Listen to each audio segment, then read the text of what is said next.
রতন নামের একটি লোক একটি গ্রামে বাস করত। সে কিছু করতো না বলে সেখানে লোকজন তাকে অনেক কিছু বলতো। এমন একদিন সে রাস্তা দিয়ে হেঁটে যাচ্ছিল, সেই সময় একটি লোক তাকে দেখে হাসতে থাকে এবং তাকে বলতে থাকে যে তোর দ্বারা যে কিছু হবে না।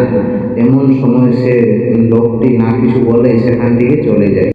এমন সময় সে ঘরে বসে বসে ভাবতে থাকে যে কি করা যায়, এবং তারপর সে সেখানে বসে বসে ভাবে এবং সে সিদ্ধান্ত নেয় যে কাল সে চাষের কাজ শুরু করবে। পরের দিন সে চাষের কাজে মনোযোগ দেয় এবং কঠোর পরিশ্রম করে, এবং সে তার মাথায় একটাই চিন্তা আসে যে তাকে গ্রামের লোককে দেখিয়ে দিতে হবে যে তার দ্বারা সব কিছু হবে, এবং সে সেই চাষের কাজের জন্য অনেক পরিশ্রম করে।